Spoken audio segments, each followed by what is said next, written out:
അങ്ങനെ നമ്മുടെ സുധീഷും ഹരീഷും അടി കൂടുന്നത് കണ്ടിട്ട് നമ്മുടെ നിധി ഒരു പ്ലേറ്റ് എടുത്തിട്ട് വന്നിട്ട് എറിഞ്ഞിട്ട് ദേഷ്യപ്പെട്ടിട്ട് ഉള്ളിലേക്ക് പോകുന്നുണ്ട്. ഇവിടെ ഒരു ഓണം ആഘോഷിക്കേണ്ട എന്ന് പറഞ്ഞിട്ട് എന്തായാലും സുഭാഷ് എല്ലാവരെയും സമാധാനിപ്പിച്ചിട്ട് പിറ്റേ ദിവസം നമ്മുടെ നിധി ഭാസ്കരൻ വാങ്ങിക്കൊടുത്ത സാരിയൊക്കെ ഉടുത്തിട്ട് എല്ലാവരും കൂടി ഓണം ആഘോഷിക്കുന്നുണ്ട്. നമ്മുടെ ഭാസ്കരൻ്റെ വക പാട്ടൊക്കെ ഉണ്ട്. എല്ലാവരും ആ പാട്ടിന് താളമൊക്കെ കൊടുക്കുന്നുണ്ട്. എന്തായാലും അടിപൊളിയായിട്ട് ഓണസദ്യയൊക്കെ ഉണ്ടാക്കിയിട്ട് എല്ലാവരും അടിച്ച് പൊളിച്ചിട്ട് ഓണം ആഘോഷിക്കുന്നുണ്ട്. എന്തായാലും നമ്മുടെ നീതു വരുന്നുണ്ട്. നീതുവിന് ഓണപ്പട കൊടുക്കുന്നുണ്ട് നമ്മുടെ ഹരീഷ്.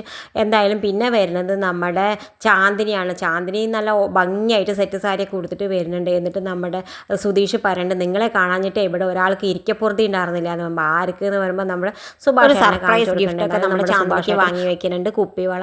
എന്തായാലും ചാന്ദിനിക്ക് അത് വലിയ ഇഷ്ടമാവുന്നുണ്ട്. അവൾ പറയുന്നുണ്ട് സുഭാഷ് ഏട്ടനോട് തന്നെ ഇട്ട് തരാൻ പറയുന്നുണ്ട്. സുഭാഷ് ഏട്ടൻ ഇട്ടൊക്കെ കൊടുക്കുന്നുണ്ട്. എന്തായാലും അവരുടെ ഓണൊക്കെ അങ്ങനെ അടിച്ച് പൊളിച്ച് കഴിയുന്നുണ്ട്. പിന്നെ കാണിക്കണത് നമ്മുടെ ഗായത്രി ഇങ്ങനെ വിഷമിച്ചിട്ട് റൂമൊക്കെ അടച്ചിരിക്കുന്നുണ്ട്. അവൾ ആരോടും സംസാരിക്കാൻ കൂട്ടാക്കാതെ അടച്ചിരിക്കുന്നുണ്ട്. ആ സമയത്ത് നമ്മുടെ ഗായത്രിയുടെ കൂട്ടുകാർ വന്നിട്ട് രണ്ടാൾ വന്നിട്ട് സുധീഷേ എന്ന് പുറത്തുനിന്ന് വിളിക്കുന്നുണ്ട്.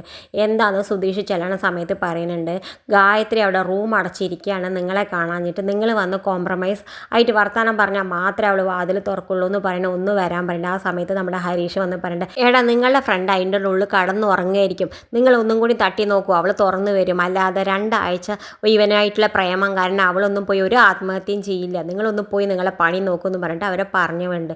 എന്തായാലും നമ്മുടെ ഹരീഷ് പറഞ്ഞ സുധീഷിനോട് ഈ കളിക്ക് നിൽക്കണ്ട, എന്തായാലും ഗായത്രിയോട് പോയി പറഞ്ഞിട്ട് എല്ലാതും പറഞ്ഞ് മനസ്സിലാക്കാൻ പറയുന്നുണ്ട് നമ്മുടെ സുധീഷിനോട്. എന്തായാലും നമ്മുടെ ഹരീഷ് ഉള്ളിൽ പോകുന്നുണ്ട്. ആ സമയത്ത് നമ്മുടെ സുധീഷിനെ ഒരുപാട് ചീത്ത പറയുന്നുണ്ട് നമ്മുടെ സുഭാഷ് ഏട്ടൻ, നിനക്ക് വല്ല ആവശ്യം ഉണ്ടായിരുന്നോ ഇങ്ങനെ ആ പെൺകുട്ടിയെ കളിപ്പിക്കേണ്ടത്, ഇപ്പം നീ അനുഭവിച്ചോ എന്നൊക്കെ പറയുന്നുണ്ട്. ആ സമയത്ത് നമ്മുടെ സുധീഷ് സുഭാഷ് ഏട്ടനോട് പറയുന്നത്, നിങ്ങൾ കാരണം സുഭാഷ് ഏട്ടൻ ഇപ്പം കണ്ട പ്രശ്നം ഉണ്ടായിരുന്നു, നിങ്ങൾക്ക് ഇപ്പോൾ എന്താവശ്യം ഉണ്ടായിരുന്നു എൻ്റെ കല്യാണം കഴിഞ്ഞു എന്ന് ഗായത്രിയോട് പറയേണ്ടത്, നിങ്ങൾക്ക് മിണ്ടാതിരുന്നാൽ പോരായിരുന്നില്ലേ എന്ന് ചോദിക്കുന്നുണ്ട്. ആ സമയത്ത് നമ്മുടെ സുഭാഷ് ഏട്ടൻ പറയുന്നുണ്ട്, പിന്നെ എന്താണ് നിൻ്റെ കല്യാണം കഴിഞ്ഞതല്ലേ, പിന്നെ ഞാൻ എന്തായിരുന്നു അവളോട് പറയേണ്ടതെന്ന് ചോദിക്കുന്നുണ്ട്. ആ സമയത്ത് നമ്മുടെ സുധീഷിന് ദേഷ്യം വന്നിട്ട് നിധിയോട് നേർക്ക് ചോദിക്കുന്നുണ്ട്, നിധി നമ്മുടെ കല്യാണം ഫേക്ക് അല്ലേ, ഒറിജിനൽ അല്ലല്ലോ, അപ്പോൾ ഈ സുഭാഷ് ഏട്ടനെ പറയേണ്ട വല്ല ആവശ്യം ഉണ്ടായിരുന്നോ എന്ന് ചോദിക്കുന്നുണ്ട്. ആ സമയത്ത് നമ്മുടെ നിധി ആകെ ഒരു മിനിറ്റ് ഞെട്ടുണ്ട്. എന്നിട്ട് നിധി പറയുന്നുണ്ട്, ശരിയല്ലേ സുഭാഷ് ഏട്ടൻ, നിങ്ങൾക്ക് എന്താ ആവശ്യം ഉണ്ടായിരുന്നു, ഞങ്ങളുടെ കല്യാണം ഫേക്ക് മാരേജ് അല്ലേ, എന്നാൽ ഞാൻ തന്നെ പോയിട്ട് ഗായത്രിയോട് പറഞ്ഞ് മനസ്സിലാക്കുക, ഞങ്ങളുടെ കല്യാണം ഫേക്ക് കല്യാണമായിരുന്നു, നിങ്ങൾ എത്രയും പെട്ടെന്ന് സുധീഷിനെ കല്യാണം കഴിക്കാൻ ഞാൻ പോയി പറഞ്ഞ് മനസ്സിലാക്കാമെന്ന് പറഞ്ഞിട്ട് നമ്മുടെ നിധി നികേഷിനെയും കൂട്ടിയിട്ട് ഇറങ്ങുന്നുണ്ട്